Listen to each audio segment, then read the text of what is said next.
Buenos días, buenas tardes, buenas noches. Bienvenidos, bienvenidas a nuestro martes de SNA, el mejor día de la semana, ¿verdad? ¿Qué tal todos? ¿Qué tal todas? Después del apagón, del blackout de ayer. Fantástico, ¿no? Terrible, obviamente. Una barbaridad para que la luz de todo un país simplemente se haya apagado. Pero afortunadamente se resolvió más o menos rápido todo el tema, ¿no? Menos en 10 horas, 12 horas, todo más o menos se arregló. Una de las cosas que yo le comenté a Ruby mientras íbamos caminando, pues Ruby empezó ayer, ¡ay! ¿Y ahora? ¿Y los aviones? ¿Y los trenes? ¿Y los niños? ¿Y los semáforos? ¿Y los...? Sí, calma. Calma, no empieces así, porque no vamos a terminar en un lugar muy, muy lindo. No empieces a catastrofizar. Estamos sin luz y sin teléfono. Bueno, tampoco pasa algo si llevamos un día sin luz y sin teléfono. Y ahí la llevé a un centro comercial que está aquí cerca de nosotros. Yo le dije, vamos a aprovechar que se cayó la luz hace 12 horas, 2 horas y media, y es probable que los helados sigan helados, entonces probablemente se pueda disfrutar aún de un heladito al día de hoy. Ya que no podemos trabajar, vamos a disfrutar de un helado. Y fuimos ahí, nos sentamos casi en la calle, en un jardín que hay, y ahí nos tomamos un helado, y ahí empezó a descatastrofizar, ¿no? Vale. Cálmate, que la cosa se organiza, ¿vale? Y ahí se organizó, y bien. Y no se sabe todavía qué es lo que ha pasado. Se sabe que todo un país se quedó sin luz, todavía no se sabe por qué. Pero muy bien. No sabiendo el por qué, también muchos clínicos utilizan herramientas en consulta, en búsqueda de resultados, que no vendrán porque las redes, las vías, los mecanismos, eventualmente no son las vías y los mecanismos correctos para poder lograr los resultados que buscamos, ¿no? Y ese es un poco el tema del directo de hoy. Vamos a hablar de no es un tabú, pero vamos a hablar de un tema que no es un tema muy popular. Sí, es un tema muy popular, pero en un enfoque científico a lo que se propone el tema hoy, que es el abordaje del vago desde la perspectiva de la terapia manual, a lo mejor no es el mejor tema para que puedas hacer amigos eventualmente. Pero vamos a ver si al final del directo de hoy vamos a estar más como amigos, o vamos a estar más como... A mí no me gusta este hombre que lleva poco pelo y tiene una nariz enorme, ¿no? Bien, pues vamos al tema. Vamos a hablar de... Luis, ¿cómo está la desesperación de Rui por no tener luces? Porque no están acostumbrados. Esto es cierto. Lo primero que me vino a la cabeza fue esto. Yo en Brasil, en 1996... Les cuento muy rapidito la historia. Yo vivía en Río de Janeiro. Y en Río de Janeiro tuvimos una de las peores inundaciones que hasta el momento, hasta 1996, habían pasado en Río de Janeiro. Hubieron lluvias muy fuertes, torrenciales y todo eso. Y llovió. Y nosotros estábamos en una central de autobuses. Estábamos yo, mi hermana y mi madre. Estábamos volviendo, no me acuerdo de dónde estábamos volviendo, pero teníamos que bajar ahí, en la central de autobuses, para cambiar el bus y poder llegar a casa. Y llegamos ahí, creo que eran unas 5 horas de la tarde o 6 horas de la tarde, las lluvias muy fuertes. Inundaciones por todos los lados y los autobuses no salían. Nos quedamos ahí hasta las 2 de la mañana y no salían autobuses. Entonces, llegamos ahí a las 5 o 6 de la tarde, ya eran las 2 de la mañana, estábamos ahí ya hacía unas 8 horas y no salían autobuses. Bueno, resumen de la historia. Nos quedamos 3 días fuera de casa.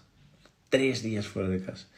Tuvimos que buscar a algún primo, alguna prima cercana no, porque mi mamá no hablaba con la familia hacía mucho tiempo, estábamos llegando a Río de Janeiro en este momento. Tuvimos que pedirles abrigo, tuvimos que pedirles casa, un techo, porque no teníamos. Y nos quedamos 3 días fuera de casa, sin ropa, sin nada. Y bueno, yo pensé, peor que esto no puede ser. Peor que eso no puede ser. Primero, porque estoy de Madrid. Segundo, porque no es una inundación. Tercero, porque estoy dentro de mi casa. Así que peor que esto no puede ser. Entonces, yo me quedé más tranquilo. Pero claro, el tema es la experiencia y la cantidad de eventos que ya tuviste en tu vida. Como Ruby no tuvo ninguna situación donde tuvo que estar 3 días fuera de casa, sin comunicación, obviamente, que en el 96 no había celulares, ni internet, ni nada de esto disponible así a la larga para que todos pudieran saber. Entonces, era más o menos esto, ¿verdad? Entonces, es un tema de experimentación. Pero muy bien. Vamos a nuestro tema de hoy. Vamos a hablar del tema de hoy, vamos a hablar de terapia manual, vamos a hablar del vago y vamos a hablar de eliminar mitos. ¿Por qué eliminar mitos? Y fijaros, quiero que lo tengáis muy pendiente. Yo veo mucha gente en internet construyendo followers, haters, lovers o audiencia, lo que sea, haciendo críticas y se termina en la crítica. No es lo que proponemos aquí. Criticar por criticar no nos interesa. Lo que nos interesa es construir puentes.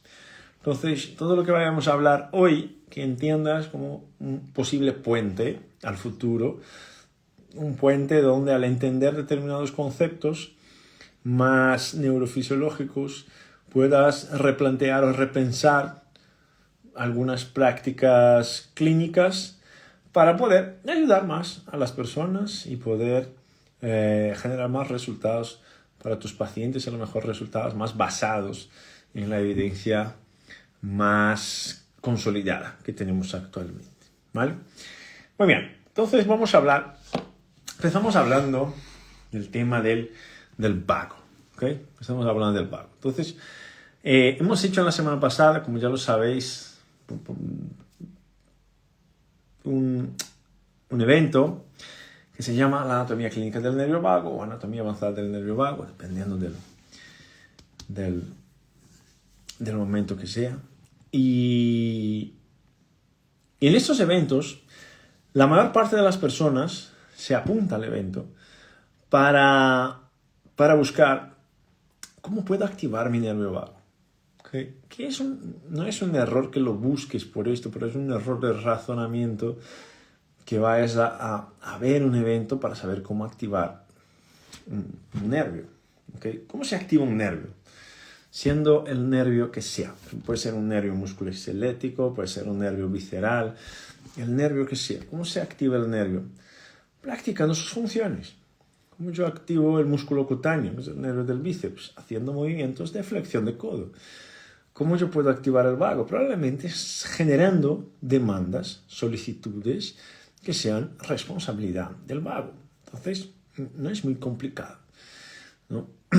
Es un razonamiento bastante sencillo. ¿Cómo puedo activar un nervio de forma más lineal? Así, garantizando que, vamos a trabajar con el nervio en sí mismo, con la electroestimulación, que es lo que está más de moda, pero no vamos a hablar de esto. No vamos a hablar de esto hoy. Pero, en general, el tema es cómo puedo activar un nervio trabajando sobre sus funciones. Ok, entonces ahí ya tenemos el primer punto. ¿Okay? Cuando hablamos de funciones, estamos hablando de que el vago, un 80% de sus fibras son fibras aferentes. ¿Okay? Son fibras que reciben estimulación. Entonces, una fibra aferente, imaginaros, aquí tenemos esta placa, para ponerlo súper claro. Tenemos esta placa, tenemos la iluminación de la placa. Ok. Entonces imaginaros que el vago es la luz de la placa. El vago es la luz. Es decir, para que yo pueda activar la luz, para que yo pueda prender la luz, yo necesito que haya un estímulo que viene por una red de cables y que al llegar a la víscera diana o la estructura diana, en este caso el corazón, los pulmones, el hígado, el páncreas, lo que sea, que esto, cuando llegue aquí, genere este circuito de activación. Yo necesito de un gatillo, necesito una red que me lleva esta información a la víscera diana, a la estructura diana, y necesito que esta estructura esté preservada para poder funcionar de manera correcta. ¿Okay? Entonces, lo que estamos diciendo es que yo necesito de un estímulo. Pero fijaros qué interesante. Cuando decimos yo quiero activar el vago, yo no estoy hablando de una vía que recibe estímulos. Yo estoy hablando de una vía que responde a estímulos.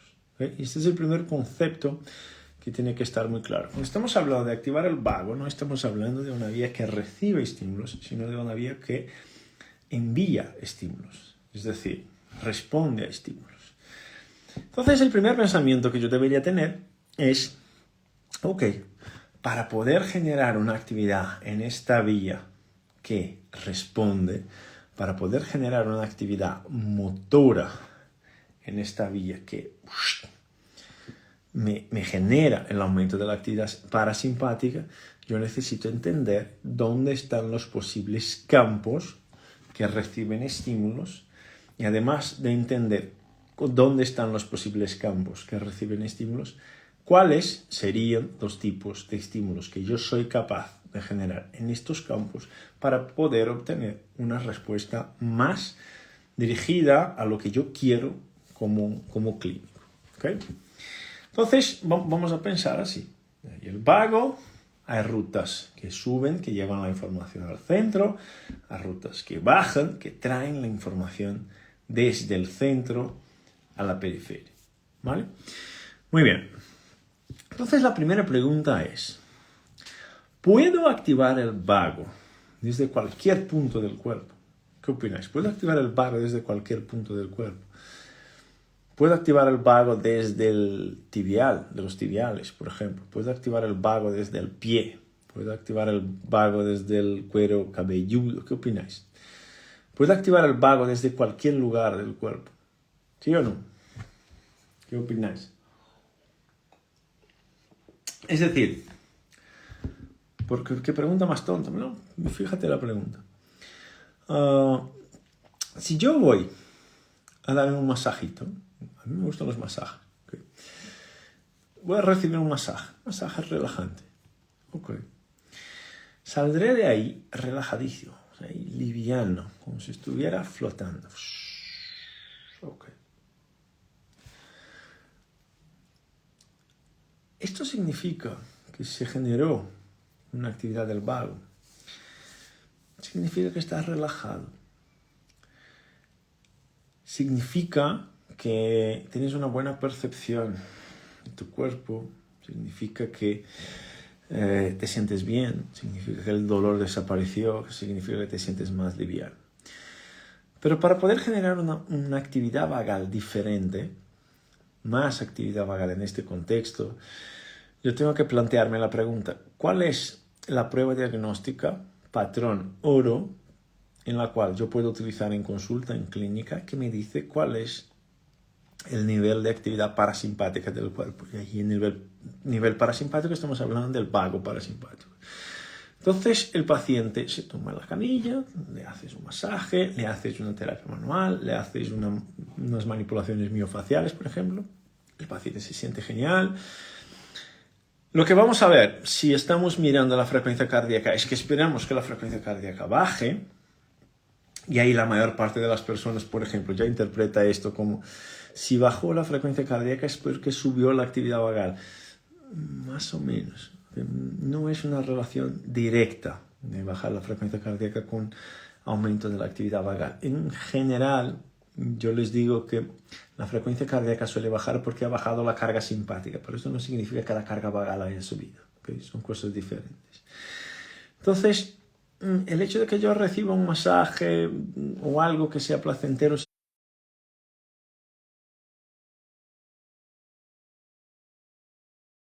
no sabemos si para más, no sabemos si para menos. En teoría esperamos que cualquier manipulación que se haga en un tejido periférico, estamos hablando de miembros superiores, estamos hablando de miembros inferiores, en teoría cualquier estímulo que hagamos en el sistema periférico de miembros superiores o de miembros inferiores, se supone que lo que debería generar es un aumento de la actividad simpática, no un aumento de la actividad vagal. ¿Okay? ¿Por qué se supone esto? Porque se ha probado esto. ¿Okay?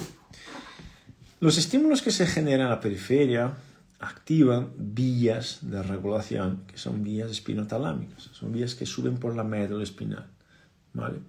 ¿Quién se localiza en el sistema medular? ¿Quién se localiza en el sistema medular? Es el sistema simpático. Si te acuerdas, tenemos ahí la cadena laterovertebral simpática, sale la primera neurona, va a la cadena laterovertebral, o entonces va a algún ganglio preaórtico, o algún ganglio cervical, lo que sea, va a hacer sinapsis con la neurona postganglionar y va a responder a la víscera diana.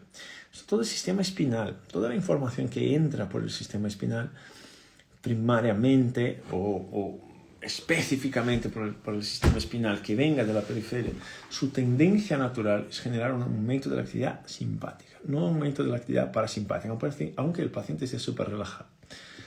¿Y por qué esto? Por dos mecanismos fisiológicos que se llaman metaboreflex y ergoreflex. Entonces tenemos ahí estos dos principios de modulación del sistema autónomo, que son el metaboreflex y el ergoreflex, que lo que suelen generar es un aumento de la actividad simpática. ¿Okay? Entonces, cuando estamos pensando en maniobras miofaciales, por ejemplo, que estoy realizando en la periferia, miembros superiores, miembros inferiores, cuando estoy pensando en manipulaciones de miembros superiores, miembros inferiores, lo primero que debería venir a la cabeza es que no tiene por qué generar un aumento de la actividad vagal, aunque el paciente esté dormido en la camilla. ¿Okay? Es un concepto fisiológico, está probado. Esto no significa que en todos los pacientes que vayas a valorar que vaya a salir en la misma dirección, porque el sistema autónomo es un sistema no lineal, pero lo que se espera es este tipo de respuesta. Vale. Pero esto cambia cuando hablamos de otros sectores, otros segmentos del sistema corporal. ¿Cuáles, por ejemplo? Cuando estamos hablando del trigémino, por ejemplo, puede haber un cambio. El trigémino en general, ¿no? Zonas trigeminales más específicas pueden generar un cambio en la actividad parasimpática que sea más dirigido, ¿okay? Que sea más específico, que sea más potente en este contexto. Entonces ahí lo primero que estamos haciendo, es decir, cuando estamos interviniendo desde la terapia manual en el esqueleto apendicular, se supone que va a venir un efecto que va más en la dirección simpática. Cuando estamos trabajando sobre el esqueleto axial, estamos hablando del centro, puede ser que hayan otros cambios importantes que vengan, que a lo mejor me pueden corregir un poco esta ruta. ¿Okay? Entonces vamos a entender a partir del trigémino y luego vamos a empezar a bajar por el tórax y empezar a bajar el sistema gastrointestinal para que entiendas qué efectos que la terapia manual podría tener sobre la modulación del vago en este contexto. Estamos hablando del trigémino, lo primero, lo importante sería dividir el trigémino en sus ramas. La rama 5.1, la rama 5.2 y la rama 5.3. ¿Okay? Estamos hablando ahí del oftálmico, del mandibular, del maxilar. Entonces, ¿dónde es esto? Yo estoy hablando todo partiendo del principio de que tienes un sensor, que el sensor es fiable, que no, el sensor no puede ser manual, la estimulación puede ser manual, pero el sensor no. ¿Okay? Partiendo del principio que tienes un sensor, que el sensor está conectado y que tú estás verificando en tiempo real cuáles son las modificaciones que están ocurriendo en el sistema cuando tú le estás estimulando, cuando le estás manipulando. ¿Vale? Entonces, vamos a hablar primero de lo que sería el 5.1, en el oftálmico. ¿Okay? Cuando hacemos manipulaciones sobre el ojo, ¿cuál es el tipo de respuesta que esperamos? Cuando hacemos manipulaciones sobre el ojo, sea el ojo derecho, sea el ojo izquierdo, lo que esperamos es que haya un aumento de la actividad parasimpática del corazón. ¿Okay? Apunta esto. Cuando estamos manipulando el ojo, lo que esperamos es que haya un aumento de la actividad parasimpática del corazón. No vamos a confundir esto con actividad cardíaca. Esperamos sí que haya una disminución de la actividad cardíaca. ¿Vale? Hay de 5 puntos, 10 puntos, dependiendo de cuál sea la frecuencia cardíaca basal. Pero más que la frecuencia cardíaca, lo que queremos saber es cómo está el vago. Y para saber del vago, lo que yo tengo que saber es el intervalo de tiempo entre los latidos cardíacos. Si este intervalo de tiempo, si ahora está más ancho de lo que estaba antes. ¿Okay? Entonces, por ejemplo, hay algunos experimentos en internet que ves que hay alguien que tiene un bol que está lleno de agua, hielo, mete la cara ahí dentro. Cuando mete la cara ahí dentro, cuando deja 30 segundos la cara ahí dentro, ves en un electrocardiograma que la frecuencia cardíaca empieza a bajar y los intervalos entre las ondas cardíacas, ¿te acuerdas? El pip, pip, pip. Estos intervalos empiezan a hacer esto, pip, pip. Cada espacio largo como estos que tenemos aquí y no estos espacio largo que tenemos aquí, se supone que sea una mayor intervención del vago. Entonces, cuando estimulamos el ojo, lo que esperamos, el trabajo sobre el ojo debería generar una respuesta de conservación de oxígeno. ¿Qué significa esto? Significa que cuando estimulamos el ojo, el corazón debería disminuir su frecuencia, el vago debería aumentar su nivel de actividad y la tensión arterial debería disminuir. ¿Okay? Es una respuesta de hipotensión en este contexto, cuando estamos estimulando el ojo. Eso está probado. Obvio, tú tienes que medir. Si no lo mides, no lo sabes, porque hay pacientes que tienen esta respuesta invertida. Por eso es tan importante que sepas medir, para poder entender en qué pacientes esta respuesta está invertida. Si está invertida y tú estás estimulando el ojo, lo que significa que el sistema se va a la inversa. Entonces vas a hacer una estimulación simpática, no parasimpática. ¿Okay? Entonces el ojo es uno de los puntos. El punto número 2, que es un punto clave de todo esto, es la ATM. ¿Okay? La cápsula articular de la ATM. En la cápsula articular de la ATM estamos hablando ahí de la rama 5.3, de la rama mandibular. Ok. Y esta rama mandibular es bastante interesante porque va a generar efectos también. Principio básico. Para que la rama mandibular pueda generar cambios en el circuito parasimpático, tenemos que trabajar con amplitudes de apertura submáxima. Así que la dificultad de abrir la boca o la limitación de apertura de la boca genera una dificultad del trigémino para poder generar esta modulación sobre el sistema parasimpático que estamos hablando. ¿Vale? Estamos hablando de la boca y que la boca influye sobre el disparo parasimpático de nuestros pacientes. Entonces, el trigémino aquí en la cápsula articular, en la rama 5.3, va a generar dos tipos de estímulos. El primer estímulo que se ha identificado es que el trabajo sobre esta zona va a generar un efecto de disminución de la frecuencia cardíaca, un aumento de la actividad vagal. ¿Okay? Entonces, ahí es fundamental que podáis valorar la ATM de vuestros pacientes, que la boca pueda abrirse y pueda cerrarse libremente, porque ese es un punto de estimulación. Pero más allá del sistema parasimpático que va al sistema cardíaco, que va al corazón, más allá de este disparo parasimpático, hay un otro componente de esta respuesta que está vinculada al ATM, que es diferente de esta respuesta que está vinculada al ojo. ¿Cuál es el componente? La respuesta del ojo, o si habéis apuntado, la respuesta del ojo hemos dicho que es una respuesta de disminución de la frecuencia cardíaca, es decir, bradicardia más hipotensión, ¿verdad? Pero la respuesta de la boca es una respuesta de disminución de la frecuencia cardíaca más aumento del tono vascular periférico. ¿Lo habéis pillado? ¿Sí o no? De la boca tenemos una disminución de la frecuencia, un aumento del tono vagal y un aumento del tono vascular periférico. ¿Sí o no? ¿Lo habéis pillado? ¿Sí o no? ¿Lo habéis apuntado? Entonces, fíjate qué interesante. Si tengo pacientes que tienen tendencia a la hipotensión, puede ser que vayas a encontrar algunos puntos aquí que son puntos hiperreactivos. Si tengo pacientes con tendencia a la hipertensión, puede ser que vas a encontrar algunos puntos aquí que sean hiperreactivos. Y más que esto, imagínate lo siguiente. Tengo un paciente con hipotensión, puede ser que yo tenga algún punto aquí que es hiperreactivo, hipotensión, pero a la vez puedo encontrar algún trastorno de estimulación en esta zona que esté respondiendo poco. Es decir, el del ojo para el hipotenso puede estar respondiendo mucho, porque es una respuesta hipotensora, y el de la boca, que debería contrarrestar todo esto, puede estar funcionando menos. Y si funciona menos, obvio, va a contrarrestar menos el tema del equilibrio de la tensión arterial. Y lo mismo vale para la boca. ¿Okay?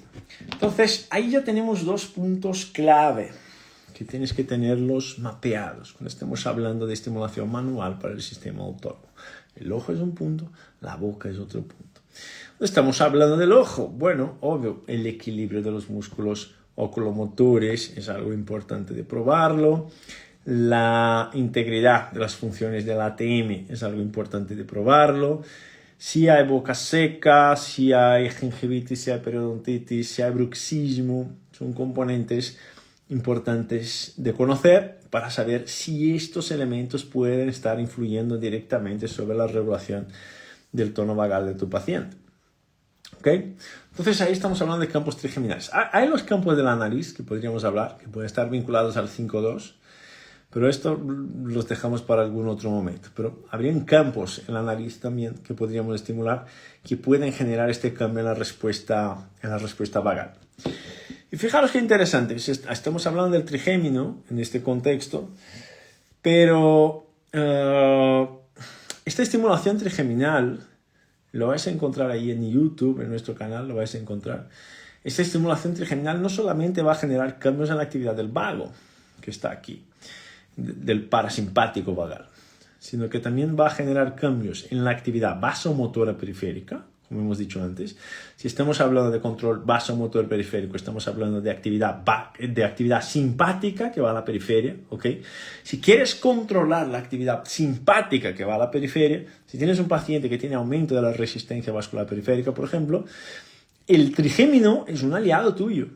Entonces, lo primero que una persona que no esté viendo este directo va a pensar es: si yo tengo que trabajar el control vascular periférico, por ejemplo, de miembros inferiores y miembros superiores, me voy a la charnela, o a la charnela cérvico-torácica, o a la charnela dorsolumbar, para trabajar ahí sobre el ganglio estellado, para trabajar sobre la inervación vascular de los miembros inferiores que está en la zona de la charnela dorsolumbar. Pero fíjate qué interesante, yo te estoy hablando que uno de los sistemas de estimulación reguladores de la resistencia vascular periférica es el trigémino. Entonces es muy posible, no solamente posible, como probable, y esto ya está probado, que si estuvieras interviniendo sobre el trigémino, sí que habrían cambios importantes en la resistencia de la vasculatura periférica sin que le toques a la columna vertebral. ¿Okay? Simplemente trabajando el tema trigeminal. Pero obvio, no es solamente estimularlo, es estimularlo y verificar si lo que tú estás haciendo va en la dirección correcta, porque hay muchos pacientes que tienen esta respuesta invertida. ¿Okay? Y ahí tenemos que saber para poder recuperar este sistema. ¿Lo habéis pillado o no? Este es un tip clínico, así que de los más preciosos, porque si no puedes trabajar sobre la columna vertebral, lo que te estoy diciendo es que para trabajar el control vascular periférico eventualmente ni te hace falta que te vayas a la columna vertebral para hacer esto. De hecho, las manipulaciones en la columna vertebral tienen mucho menos evidencia de efecto que la manipulación del trigémino. ¿Vale? Muy bien. Dejamos las preguntas para el final, ¿vale? Luego, salimos del trigémino. Entonces, ahí, si trabajas con terapia manual, y les dejo claro mi concepto de terapia manual. Si eres quiropráctico, si eres osteópata, si eres fisioterapeuta, si eres un profesional de la salud que trabaja con un abordaje manual, para mí eso es terapia manual. ¿Ok? Hay gente que se pelea conmigo y dice, osteopatía no es terapia manual. Bueno, ¿cómo la haces? Con los dientes. Porque no es terapia manual. Si pones la mano es terapia manual, máquina. Ya, pero el principio es diferente. Bueno, el principio filosófico dejamos a los libros de filosofía. Si pones la mano es terapia manual. Si te mueves es actividad física. Eso sí que funciona. Son conceptos. ¿Vale? Si no estoy de acuerdo, pues está muy bien. No pierdas el sueño por esto. El efecto es el mismo. ¿Sí? Hasta hoy no tenemos un paper que diga una manipulación hecha por un fisioterapeuta, una manipulación hecha por un osteópata, una manipulación hecha por un quiropráctico tiene efectos distintos en el paciente. Si la manipulación es la misma y está bien hecha, el efecto es el mismo, independiente de la carrera. ¿Vale? Entonces, terapia manual para mí es eso. Entonces, elige si te vale o si no te vale. Pero terapia manual es terapia manual. Si no la haces con los dientes, es manual. ¿Vale? Muy bien. Entonces, estamos hablando del trigémino. Bajamos un poco y vamos al tórax. Okay, ya hemos hablado del trigémino. El trigémino es un potente modulador de la actividad parasimpática. Cuando estamos diciendo modulador de la respuesta parasimpática, quiero que tengáis en cuenta lo siguiente. No es un resolvedor. ¿Ok? Si es acupuntura, es terapia manual. No, si es acupuntura, tú metes agujas, no el dedo. ¿No? Si es acupuntura, tú metes la aguja, no el dedo. Ahí no es terapia manual. ¿No? Se espera que metas la aguja, no el dedo. Bien, entonces, cuando estoy hablando del trigémino o de cualquier uno de los otros elementos que vamos a hablar ahora, quiero que tengas en cuenta lo siguiente. Son elementos moduladores, pero no son elementos resolvedores. ¿Qué quiere decir esto? Que probablemente no haya nada que podamos hacer con las manos que va a generar una respuesta definitiva. Para poder generar una respuesta definitiva, probablemente vamos a tener que intervenir sobre sueño, probablemente vamos a tener que intervenir sobre sistema gastrointestinal, probablemente vamos a tener que intervenir sobre actividad física, nivel de actividad física y control del estrés crónico. Y luego sobre 3 ejes principales de biofeedback, que serían el sistema barorreflejo, el sistema trigeminal, el sistema gastrointestinal. Pero son circuitos, ¿ok?, que te dan la capacidad de responder bien. Pero para poder sostener estos cambios hay que incorporar otras cosas al tratamiento. La terapia manual difícilmente será el punto final del tratamiento. Puede ser el principio, o el medio, o un aliado, pero en general no es el punto final. Aún más si estamos hablando del sistema autónomo. Bien. Pasamos al punto 2. Hablamos del tórax. Bien. Cuando hablamos del tórax, vas a ver ahí una infinitud de maniobras para el tórax. Maniobras faciales, maniobras más musculares, como masajes, más aceleradas, más rápidas, manipulaciones sobre parrilla costal, manipulaciones torácicas o cervicales, si quieres. Ok. ¿Cuál es el efecto que tenemos documentado en la literatura de que maniobras sobre el... Vamos a empezar con las manipulaciones. Manipulaciones de la columna vertebral. ¿Cuál es el efecto que se genera sobre el sistema nervioso autónomo? Sabemos. Una manipulación de la columna vertebral. ¿Cuál es el efecto que genera sobre la modulación del sistema autónomo? Ya que vamos a hablar de caja torácica, hablamos ahí de manipulación vertebral. Sabemos cuál es el efecto que se produce sobre el sistema autónomo. Sobre la modulación del dolor de corto plazo, tiene un efecto bastante bueno. La manipulación rápida de alta velocidad a corta amplitud sobre la modulación del dolor de corto plazo tiene un efecto bastante bueno. De hecho, es una de las ventajas de la manipulación, de saber manipular una estructura con alta velocidad a corta amplitud, es que en momentos donde le duela más al paciente, más agudo, tiene una super ventaja, y esta ventaja está documentada en la literatura científica. ¿Okay?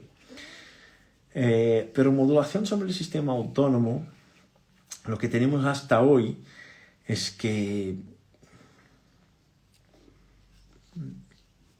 no influye mucho. Si es una manipulación cervical, no influye mucho. Y si es una manipulación torácica, no influye mucho. Y si es una manipulación lumbar, pues tampoco influye mucho. Pero si es a nivel de T5, es inespecífica.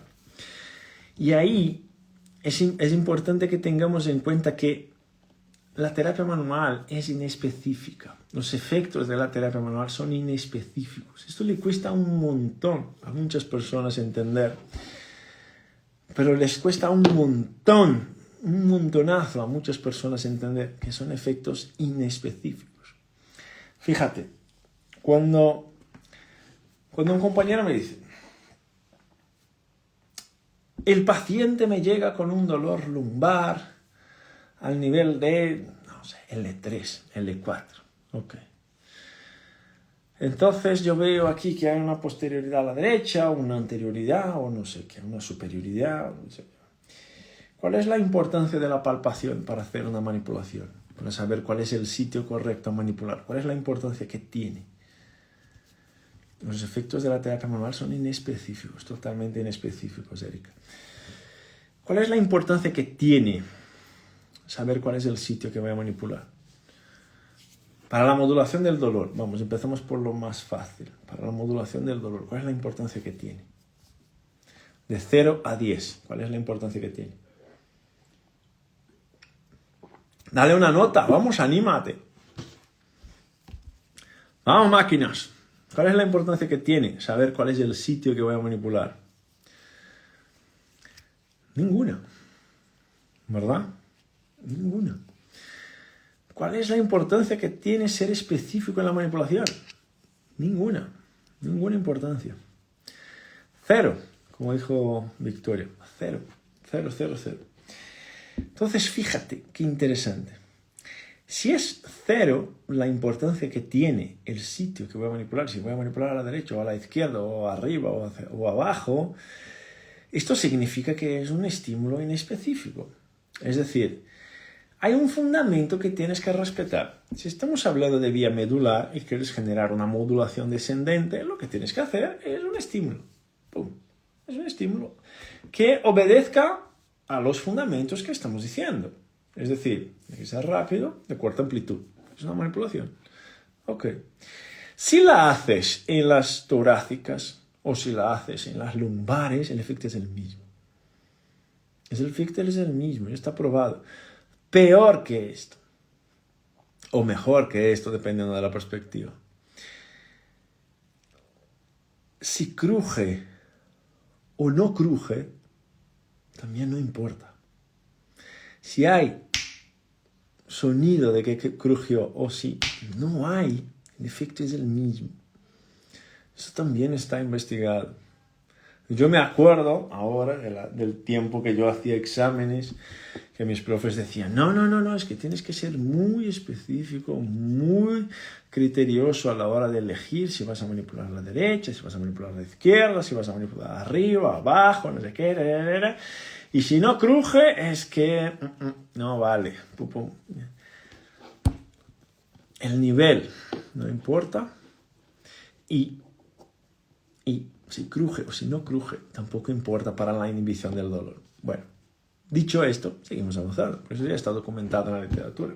Los efectos son neurofisiológicos, son inespecíficos, genera inhibición de determinados segmentos, de determinadas estructuras corticales, genera activación de otras, genera cambios en las aferencias, genera cambios en la modulación del cuerno posterior de la médula espinal. Esos son efectos inespecíficos y en una ventana de tiempo corto, 30 minutos, 45 minutos, desaparece. Okay. Entonces, los beneficios de la manipulación son los efectos de corto plazo. Bien, estamos hablando de dolor.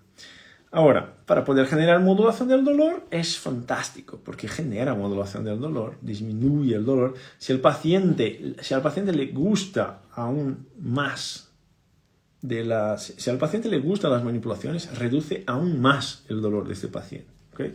Si al paciente no le gusta la manipulación, no le hagas, porque probablemente el efecto analgésico no vendrá. Esto también está probado.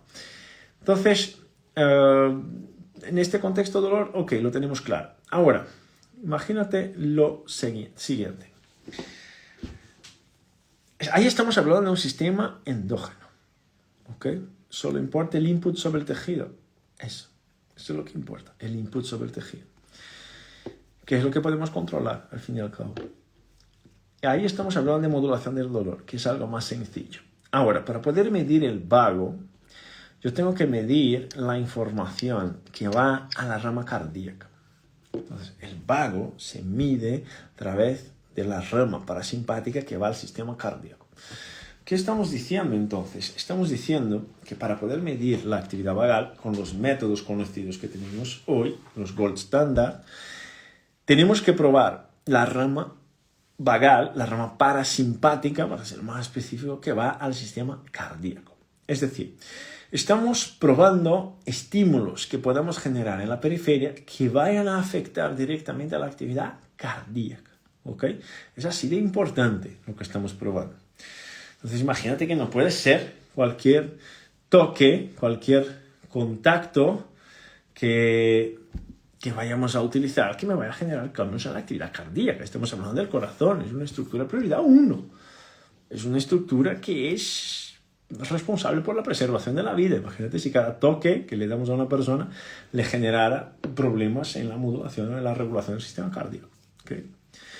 Entonces, como dijo Simón, que es una máquina, la manipulación es una excelente ventana terapéutica, ¿okay?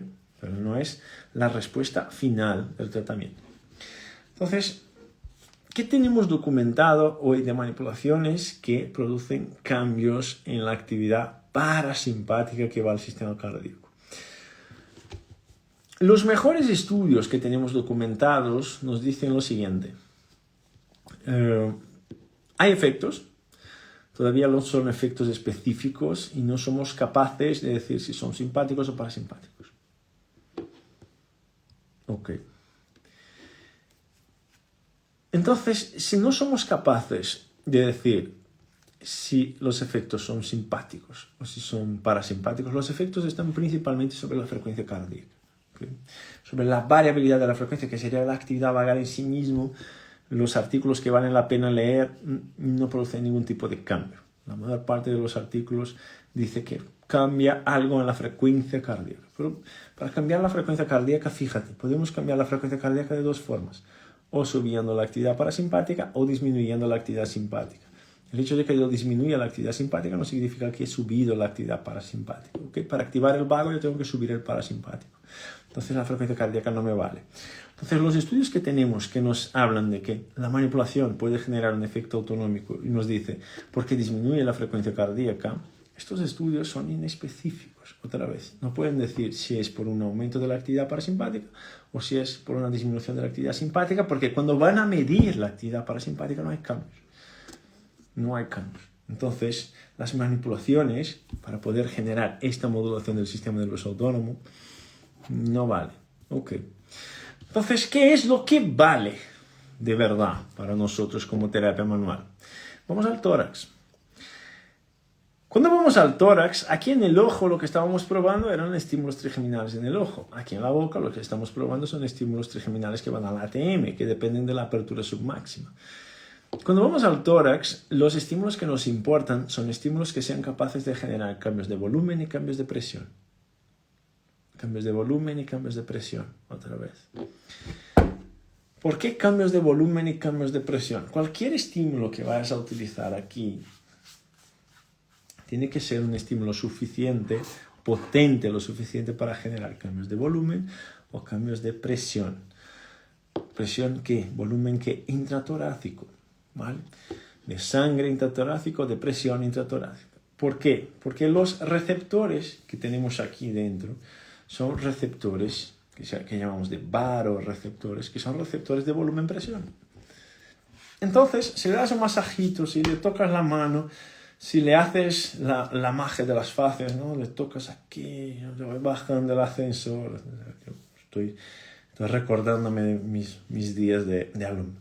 Tocas, vas bajando el ascensor y ahí cuando contactas con la fase de no sé qué, ahí empiezas a probar si se mueve para allá, si se mueve para acá. Y el vago que pasa ahí debajo, ya lo estás estimulando. No estás estimulando el vago, porque estás con la mano aquí moviendo las fases. El vago aquí se cambia, se mueve por otros elementos, por otros fundamentos. ¿Cuáles son los fundamentos? Son fundamentos o fundamentos vasculares porque aumentas la volemia, o son fundamentos presóricos, porque aumentas las presiones. ¿Ok? Entonces, cuando hacemos esto, lo que estás haciendo de verdad es activar una red de receptores vagales. Estos receptores se llaman varoreceptores. ¿Okay? Estos varoreceptores lo que hacen es enviar una información hacia arriba. Y ahí está la importancia de que sepas medir tu intervención. ¿Okay? ¿Por qué? Porque estos varoreceptores lo que van a hacer es enviar una información hacia arriba. Aquí arriba van a contactar con un centro integrador. Entonces van a pasarle por un circuito neurofisiológico que va a pasar por el núcleo del tracto solitario, médula caudal ventrolateral, médula rostral ventrolateral de un lado y desde otro lado, núcleo del tracto solitario, núcleo ambiguus o núcleo dorsal del vago y luego el corazón, ¿okay? Del núcleo caudal. De la médula caudal, luego la médula rostral, primera neurona, segunda neurona, nervio esplécnico cardiopulmonar, y estamos interviniendo aquí. Entonces, hay circuitos neurofisiológicos que van a intervenir ahí. Entonces, cuando produces este tipo de estimulación, el hecho de que estés produciendo esta estimulación no significa que vayas a obtener una respuesta parasimpática mejor.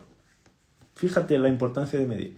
No significa que vas a tener una respuesta parasimpática mejor. ¿Qué significa? Que vas a tener una mejor estimulación del sistema parasimpático. Pero el sistema, al fin y al cabo, decide si esta estimulación debería generar un aumento de la actividad motora parasimpática, es decir, activar el vago, o no. O no, apunte el o no. ¿Por qué o no? Porque puede ser que estés generando una estimulación del vago y lo que estés produciendo sea un aumento de la actividad simpática. Sea también un aumento de la actividad simpática. ¿Cómo puede ser? Te pongo dos casos, por ejemplo. Caso número 1. Es una persona que tiene una frecuencia cardíaca de 55 latidos al minuto. ¿Okay? Bradicardia por clasificación, bradicárdico. Le haces este tipo de estimulación. El sistema empieza a generar una información que va hacia arriba. Y si estás generando un estímulo vagal, entre comillas, se supone que la respuesta será vagal. Entonces yo tengo un corazón que está latiendo a 55 latidos al minuto, tú envías más información hacia arriba, el sistema debería responder, entre comillas, con más actividad parasimpática. ¿Qué debería hacer el sistema? Bajar aún más la frecuencia cardíaca que ya está baja. ¿Crees que el sistema puede permitir esto? ¿Que el sistema nervioso central va a permitir esto? No va a permitir esto. ¿Por qué? Porque le vas a hacer daño. Entonces, ¿cuál es el rebote que esperamos? Oye, la actividad vagal ya está demasiado alta. Si me sigues estimulando, vamos a tener un síncope, se llama síncope vasovagal o un síncope neurocardiogénico. Voy a desmayarme. Entonces, ¿qué tengo que hacer? Disminuye la actividad del vago, sube la actividad del simpático. Es un centro regulador. En cambio, si tengo una persona que es hipertensa, y yo estoy generando cambios en esta estimulación, lo que yo espero es que al aumentar la información que sube, yo espero que haya un aumento del disparo vagal que baja, este aumento del disparo vagal que baja, lo que me va a generar es una disminución de la frecuencia, una disminución de la tensión arterial y está totalmente coherente con el momento del paciente. ¿Estamos o no? ¿Sí o no? El estímulo es el mismo. En contextos diferentes, la respuesta es diferente. El abordaje manual es el mismo. Estás comprimiendo, estás apretando. El contexto cambia, la respuesta cambia. ¿Sí o no?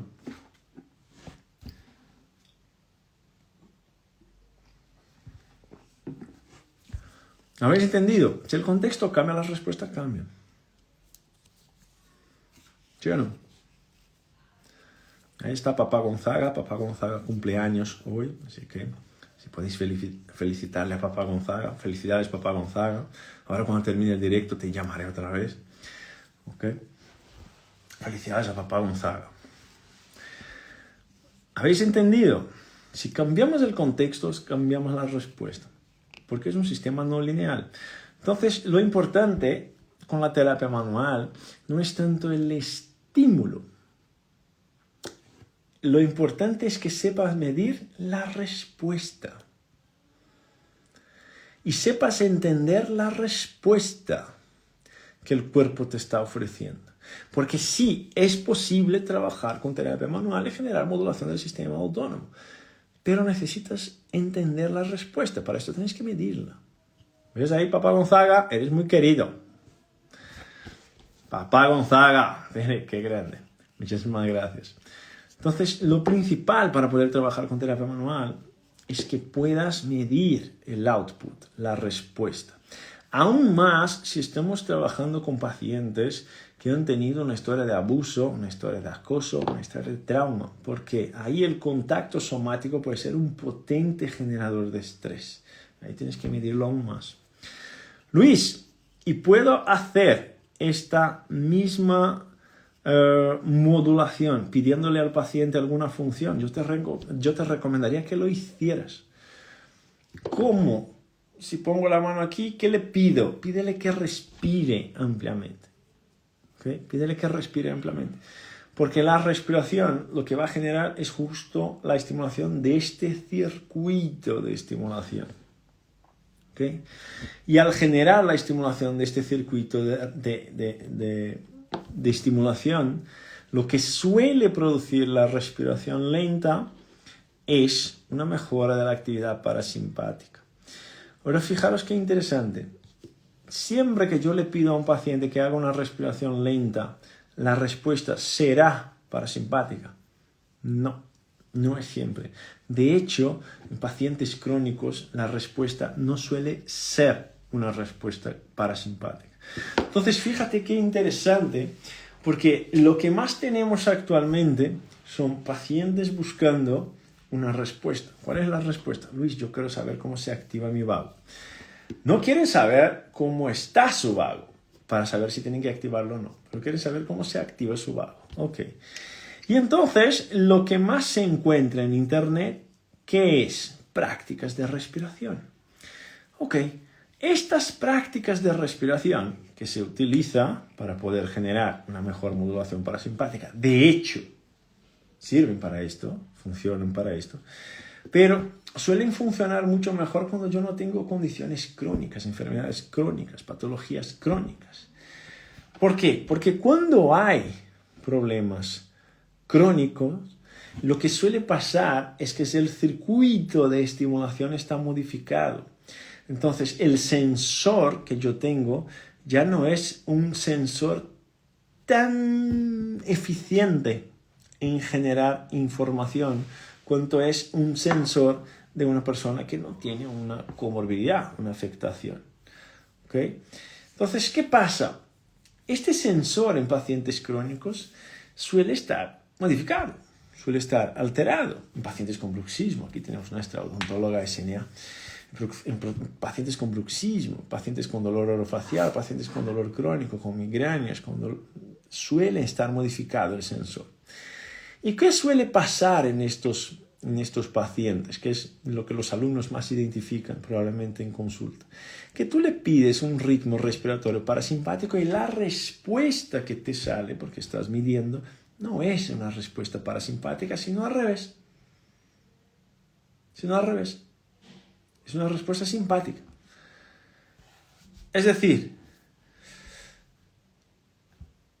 yo estoy pidiendo una respiración lenta para una persona que tiene características de ser un mal respondedor.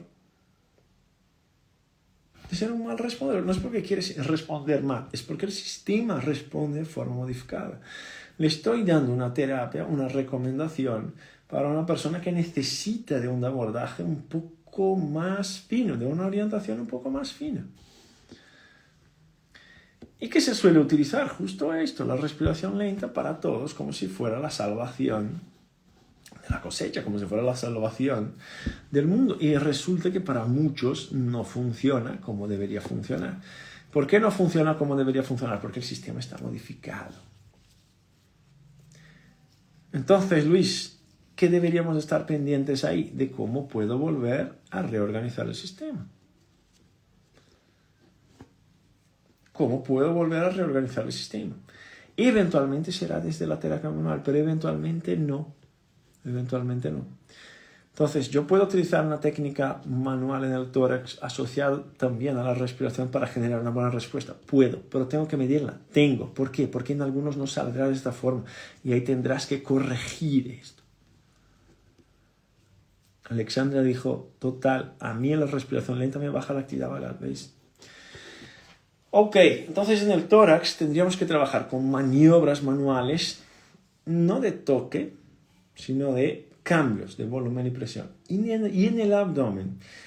En el abdomen yo les recomiendo un abordaje muy específico para poder probar los efectos sobre el sistema parasimpático. Este abordaje muy específico, ¿cuál sería, Luis? Que generes cambios de volumen y presión. Los receptores que tenemos, vagales, subdiafragmáticos, que son quimiorreceptores, son mecanorreceptores y son termorreceptores. Termorreceptores. ¿Okay? Los receptores vagales subdiafragmáticos que tenemos tienen estas tres características. No podemos intervenir sobre los quimiorreceptores con la terapia manual, no podemos intervenir sobre los termorreceptores con la terapia manual, solo sobre la piel, pero sí que podemos intervenir sobre los mecanorreceptores. Entonces hay un principio que hay que seguir cuando vayamos a trabajar el abdomen. ¿Es el principio de la dirección? ¿Cuál es la dirección que va a tener mi mano cuando yo haga la maniobra? No, es el principio de la compresión.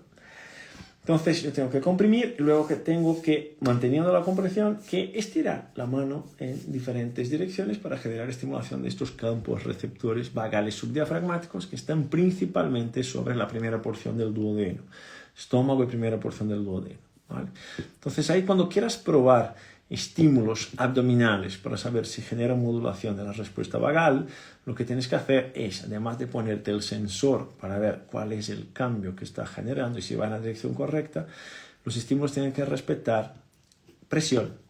Tienen que ser estímulos profundos que vayan principalmente a las estructuras subdiafragmáticas ahí en el estómago, en la primera porción del duodeno, y que generen cambios de presión y cambios de dirección para que puedas generar una estimulación a la rama aferente. ¿Okay? Pero ahora les dejo un tip bastante bueno en estos contextos. Luego abrimos para preguntas.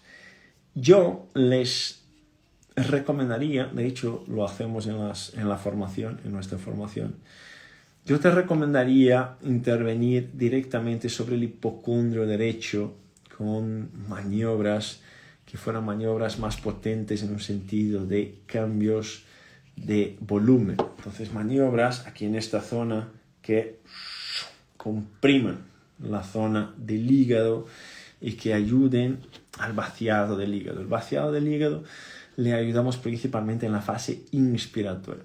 ¿Por qué les recomiendo que asociéis el estímulo manual en el hipocondrio derecho a la fase inspiratoria de compresión?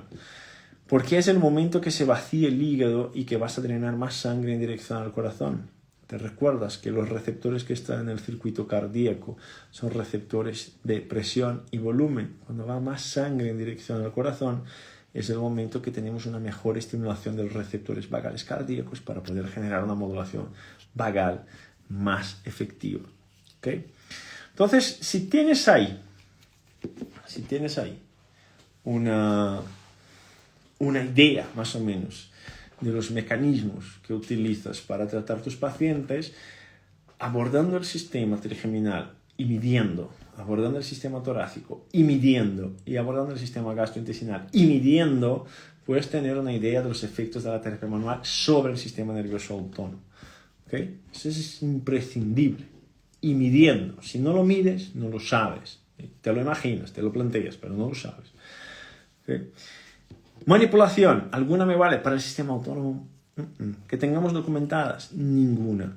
Y si es de alta velocidad, ninguna. Y si es movilización lenta, Maitland, Mulligan, ninguna. Que tenga algo de evidencia más o menos fiable, ninguna. Terapia miofacial, no. Y si son con ventosas, tampoco. Con acupuntura, alguna cosa sí, con electroacupuntura principalmente, en algunos puntos de la oreja. ¿Okay? Solo con acupuntura, mucho menos. Entonces, desde la terapia manual, pero la acupuntura no es terapia manual, ventosas tampoco, pero para que tengáis una idea más o menos, terapia craniosacra, bueno, estamos hablando en serio, terapia craniosacra no se aguanta de pie. Estimulación linfática, cualquier estimulación linfática que hagáis es pro sistema simpático. El sistema simpático inerva a los vasos linfáticos. ¿Okay? El sistema vagal no, el sistema parasimpático no. Entonces ya tenéis ahí, te ríes, Germán, ya tenéis ahí más o menos una idea de con terapia manual cuáles son los fundamentos que yo tengo que respetar para poder generar algo de estimulación sobre el sistema autónomo. Pero recuérdate, la estimulación del sistema autónomo no es el final de la terapia. Probablemente es el principio o el medio, pero el final es otra cosa. El final está en otro lugar. ¿Okay? Porque nuestra idea no es manipular un sistema autónomo desde fuera, es devolverle la capacidad al sistema autónomo de gestionarse solo. Esta tiene que ser nuestra idea. Para el hígado, presionamos bien. Presionamos en inspiración y resistimos en la inspiración. Eso es. Resiste en la inspiración. Y en la expiración solo la primera. Aprietas para tener una buena compresión. Y luego el paciente te trae la fuerza contra las manos. ¿Vale? Para poder generar este input en la inspiración. Muy bien. Tenemos ahí 10 minutitos para preguntas. Alguien preguntó aquí. Una pregunta nada más. Todo esto lo encontramos en la formación. En la formación encuentras mucho más que esto. Okay, mucho más. Eso sí, se encuentra en la formación, pero mucho más que esto. Tenemos ahí 10 minutos para preguntas. Si alguien quiere preguntar, para que yo no tenga que estar volviendo aquí las preguntas que tenemos de antes. Los sensores que yo recomiendo, son estos sensores que yo les comenté en esta horita. Trigeminales, torácicos y gastrointestinales. Ayuda para la circulación y varices. No es la terapia A para circulación y varices. La terapia A para circulación y varices es compresión de las estructuras periféricas, por ejemplo, medias de compresión.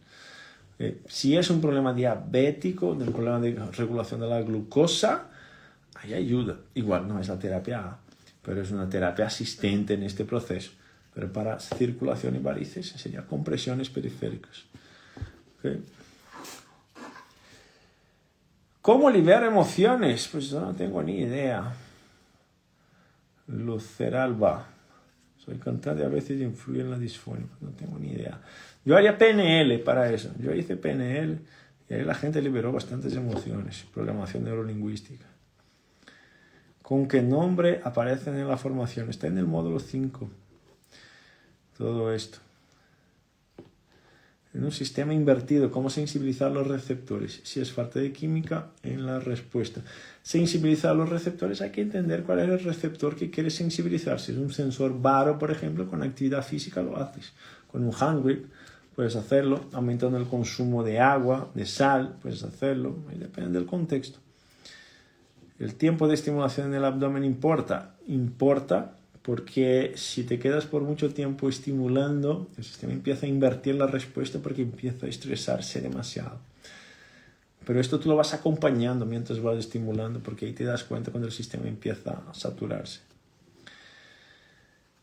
Alexandra dijo, Luis, cuido mis 4 pilares y fui a control y mi colesterol malo está muy elevado. Me dice el endocrino que es mi hígado el que produce. Quisiera saber por qué.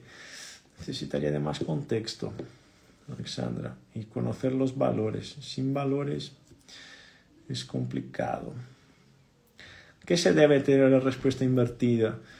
Con el proceso de envejecimiento es natural que vayamos perdiendo sensibilidad, perdemos sensibilidad proprioceptiva, perdemos agudeza visual, perdemos capacidad auditiva, lo que el sistema sensorial del cuerpo se va degenerando naturalmente. Cuando tenemos condiciones de cronicidad o cuando tenemos más inflamación por más tiempo, una vida más sedentaria, esta respuesta se suele invertir mucho más temprano en la vida. ¿Okay? El que aprende no depende, ¿verdad, Pablo? La estimulación del sistema nervioso debe ser sistema nervioso parasimpático. ¿Cómo puede influenciar en pacientes con artritis reumatoides? La regulación del sistema nervioso autónomo en artritis reumatoide es uno de los pasos principales para el control de la respuesta del sistema inmune. Para mí SNA en clínica ha sido un punto de inflexión para acabar de comprender estímulos y respuestas. Qué grande, qué grande. Muchas gracias. Baila, hace yoga, canta, escribe y luego tiene una vida plena, ¿no? Bueno, hay gente que baila, hace yoga, canta, escribe y sufre de dolor todos los días. Estos son nuestros pacientes. La respuesta vagal es inmediata en respuesta al estímulo realizado. Es inmediata. ¿Cuánto dura? ¿Te recuerdas de los principios de la neuroplasticidad? Es un nervio, ¿no? Entonces, osteopatía, Guillermo, lo que tienes que tener en cuenta es un nervio. Principios de la neuroplasticidad. ¿Cuál es la primera fase? Habituación. Cualquier cosa que generes, en el primer momento lo que va a generar es una respuesta de habituación. La respuesta de habituación es una respuesta rápida. Haces ahora y en minutos el sistema ya vuelve a lo anterior. Pero mientras más lo estimulas, más esta respuesta de habituación se va convirtiendo en algo que en el futuro se llamará potenciación de larga duración, ¿no? Entonces, lo que tenemos que hacer es generar estímulos suficientes para que esto pueda convertirse en una red sináptica que pueda generar esta potenciación de larga duración. Ahora, este es el estímulo.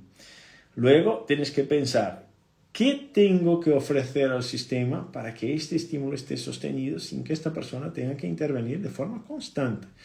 ¿Okay? Y ahí probablemente están los 4 M's, que son el sueño, el sistema gastrointestinal, el nivel de actividad física y el control del estrés crónico. Entonces, lo primero que tenemos que hacer es romper con la estabilidad. Esto que estamos haciendo al principio, esas respuestas inmediatas para romper con la estabilidad. Creamos habituación, repetimos patrones, empezamos a generar potenciación de larga duración y empezamos a darle al sistema, a través de otros estímulos, capacidad de respuesta. ¿Vale? Claudia preguntó, mi hija tiene sobrepeso, come poco. No toma gaseosa ni come frituras, come bastante equilibrada, tiene resistencia a la insulina. Puede ser por la microbiota que se relaciona con la función vagal. Yo no diría que es por la microbiota. Yo ahí apuntaría seguramente al sistema nervioso autónomo. Si tiene sobrepeso, come poco y no baja de peso, yo apuntaría seguramente al sistema de estrés. Si tiene resistencia a la insulina, aún más. El cortisol es hiperglucemiante. Muchos quiroprácticos aseguran que sus pacientes después de la manipulación ya duermen. Se les quita la ansiedad, les mejora la digestión, en fin, miles de respuestas que no explican a qué se debe. No sé, esto hay que preguntárselo a ellos. ¿Vale? Pero yo te garantizo que ni quiroprácticos ni osteópatas son capaces de producir esta magia. Y si lo son, no está documentado en la evidencia científica. ¿Okay? ¿Sirve para desgarros musculares? No. Soy médica en Argentina y otras siguiéndote. Sí, hay un montonazo, ¿verdad? Alguna haciendo la formación. Sí, hay profes. Hay una médica de Argentina que es profe de la formación también. Sigo desde enero porque podría derivar pacientes para el tratamiento en relación al vago. Es sencillo entender la teoría, pero nunca vimos las maniobras y sin conocerlas no podemos derivar. ¿Cómo las podemos ver? Está en la formación, todas las maniobras. Y en la medición también. Consulta. Si no entra la formación en esta oportunidad, cuando se vuelve a repetir, ni de Osvaldo. Pero es muy recomendable que lo hagáis porque se acerca el congreso. Es el mejor momento de entrar a la formación, es el mes de abril-mayo, porque luego viene el congreso, luego en octubre arrancan los alumnos del avanzado.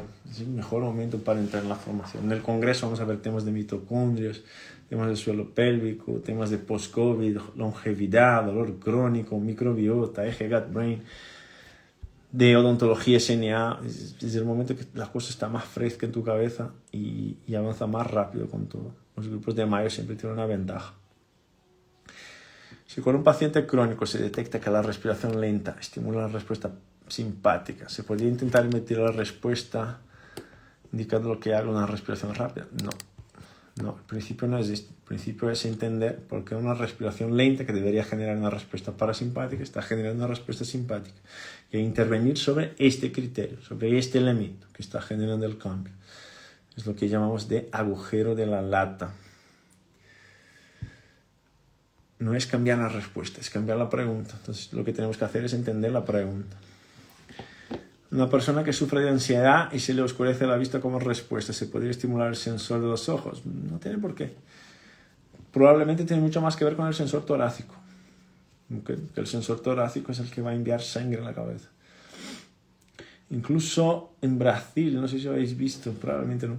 En Brasil hay una polémica hace poco tiempo porque algunos médicos le estaban prescribiendo a pacientes con ansiedad beta-bloqueantes. ¿Por qué estaban prescribiendo beta-bloqueantes? Porque va a actuar sobre el corazón para poder modular la emoción. Es una respuesta vagal.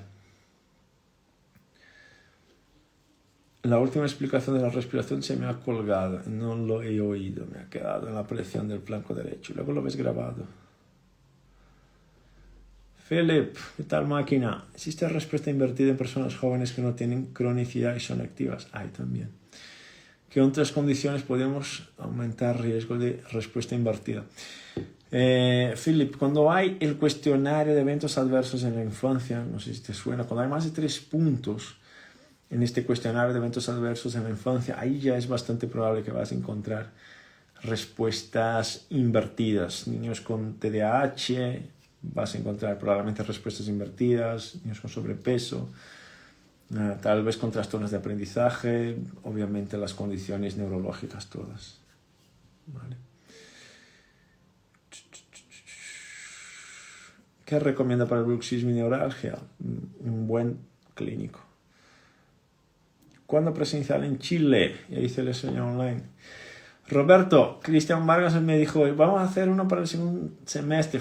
Ya, primer semestre de 2026, Chris, porque el segundo semestre de este año es para dedicarme al Ironman, que voy a hacer en noviembre. El intento es sobrevivir. Es un poco eso.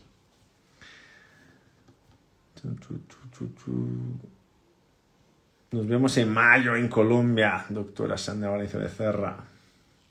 Nuestro congreso de odontología funcional. Tengo un paciente hipotenso y siempre sufre de dolor en su base occipital. ¿Se debe a la activación del parasimpático? No podemos decir que se debe a la activación del parasimpático, es multifactorial. Ok, Ricardo.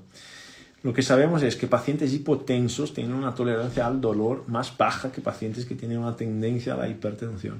Entonces hay que ver, ahí sí el problema es la modulación simpática, porque la modulación simpática es analgésica.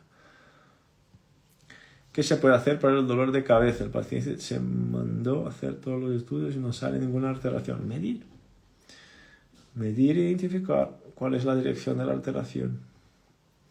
¿Puedes explicar más algo que comentaste en un live? El cortisol sube al despertar y la respiración del fuego ayuda a aumentarlo. ¿Cómo? Porque es un estresor. El cortisol sube al despertar porque tiene que subir. Es un ritmo circadiano.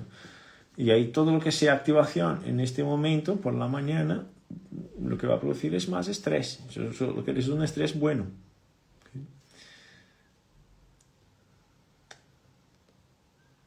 Esta de Philip ya la contesté. ¿Será en línea igual el congreso? Hay una parte en línea y una parte presencial. Quien esté aquí en la península ibérica tiene que venir al presencial porque habrán cosas que solo se va a ver en el presencial.